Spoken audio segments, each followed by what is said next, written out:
97.1 FM Talk. On demand audio.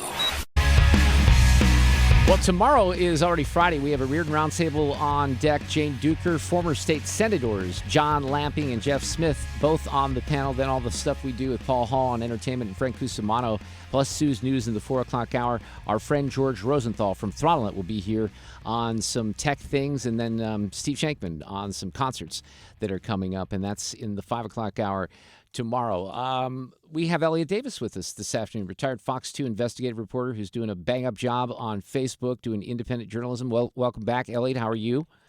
Thank you, buddy. I'm doing okay. Not bad. I was tooling around, and I saw a couple things I wanted to ask you about, and I had not covered this story really extensively. We talked a little bit about it on the Reardon Roundtable, but there's this kerfuffle, if you will, with Darlene Green, the former comptroller, and a paycheck dispute. I guess she has been restored, or she was restored to a civil service job that she had not held for 30 years, put back on the payroll. Explain what happened here and what you think the response should be, because it's a little confusing to me, and I'm easily confused, Elliot.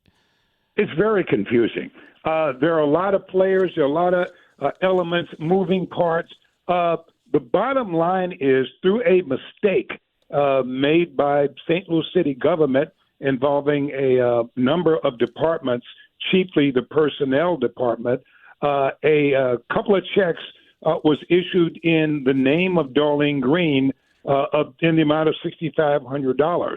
Well, the story came out, though, that the checks were issued to Darlene Green, right? And so that created the impression that Darlene Green received all these extra checks and was put on a payroll, received these extra checks when that did not happen. The assistant personnel director ultimately came out and said, well, Darlene Green never got any checks. No checks were ever sent to her. The checks were never cashed. And that's what he ultimately said. But still, there are some questions as to, well, how did this happen? And so you get into the really complex deal about somebody in personnel says, in order for her to be effectively retired, she has to be returned to her position as budget director, a position she had, left 30 years previously. And so apparently when somebody put her back in as the budget director, the system issued checks in her name. And so those two checks for $13,000 were actually issued and printed. They just didn't, with her name on it, but just didn't go to Darlene Green. So it was somewhere inside the system. And now they're voided, and they're not to be cashed, and they're trying to figure out how this happened. Now, if I'm not mistaken, when I read some of your Facebook coverage, were you critical of the current comptroller, Donna Behringer, and the mayor on this issue and the way that they handled this? Well, here, mainly the criticism goes to the personnel director. That's for starters.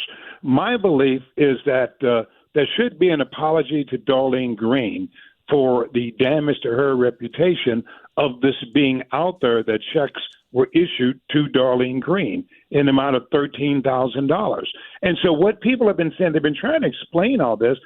I believe that there should be a news conference, that officials should explain all this, and that the top officials who are involved should issue an apology to Darlene Green, so that there is absolutely no doubt that she did anything wrong.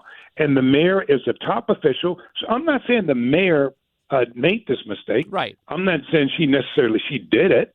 I'm not saying she's to blame, but she's the head of city government. She's the top-ranking official. We're not talking about a mistake that was made involving a secretary, not trying to down secretaries. This was the second highest city official. And this obviously didn't make her look too good. So for a lot of people who saw the first reports on this, it looked like Darlene got these checks. So I'm saying that as the head of the city government, should be a news conference. This was done. Obviously, the comptroller's office was involved. I'm not even blaming Donna Behringer, but her office was involved in this, and she needs to be with the mayor. They all in unison need to, one, say Darlene Green, not to blame, didn't get any money, didn't get any checks. This city made a mistake. We apologize for the mistake that the city made. This should not be done just by a series of statements going to and fro. Yeah, well, and to your point, I think and that was my impression. I think the impression that a lot of people would be left with after reading some of the coverages is that Darlene Green did something wrong. And you're saying, no, it was and I think the mayor is even saying, look, this was somebody in the personnel department. They're trying to figure out who's to blame. So that's interesting. And I don't know, where that story might take us. I want to talk about one other thing, though. The Mike Brown anniversary just took place. You had a posting about that on your Facebook page. You wrote in a follow-up that you deleted that post because there were too many racist comments. Would you like to explain what happened there, Elliot? Let's see, which post. I got to say one more thing, too. I did talk to Darlene Green, and she wants an apology from city government. So I did, in fact, talk to her, and she says her reputation was damaged by this, and the city owes her an apology.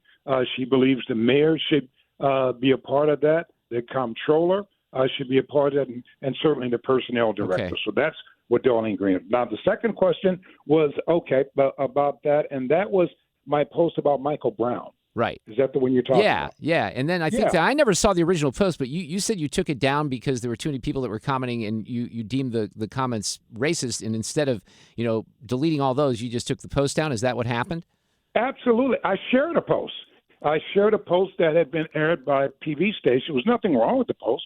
It was just noting that it was the anniversary of the Michael Brown riots, essentially. Yeah. And so the post wasn't controversial. The post didn't point any fingers, said, hey, then talk to a number of people. I put it up there, and there were all these comments, and a lot of them were racist comments saying, and I'm not going to even repeat what they all were saying. In my opinion, they were insensitive and they were racist comments. And I'm not trying to have a page where you get all of these people and they see it as a way of being able to vent because maybe they don't like black people or they still pissed about this event. And the Michael Brown case obviously engenders a lot of anger on all sides. And so there are a lot of people who are angry about what happened. And so when you start talking about Michael Brown, then you get people coming out of the woodwork. Yeah. Well, and Facebook, like I know that's where you're doing a lot of your coverage, but Facebook, unfortunately, is a little notorious for that, and people feel like they can do that. So I was just curious because I read the post. And what I decided and what you have to do, you have to police Facebook. You have to police your page unless you want it to be a harbinger and a safe haven for all these people with all of these views and racist views. If you wanted to become that, you let anybody say anything. But and I've told people, I'm determined to police this site. I'm determined that it's not going to turn into that. I delete a lot of people and I block a lot of people. Yeah, but I wanted to put people on notice. Yeah, and my suggestion would be all I do is I post pictures of my grandson, my bunny, and my puppy, and then you get positive comments, Elliot Davis. But thank you so much for coming on here and clarifying a couple of those things this afternoon. Don't expect me to post bunny. I will post my granddaughter. I will put pictures of her up. And she's cute. I love my bunny Oreos, so you can meet him at some point. All right, Elliot, take care. I appreciate it. Thanks, All right, we'll see you. Get more at 971talk.com.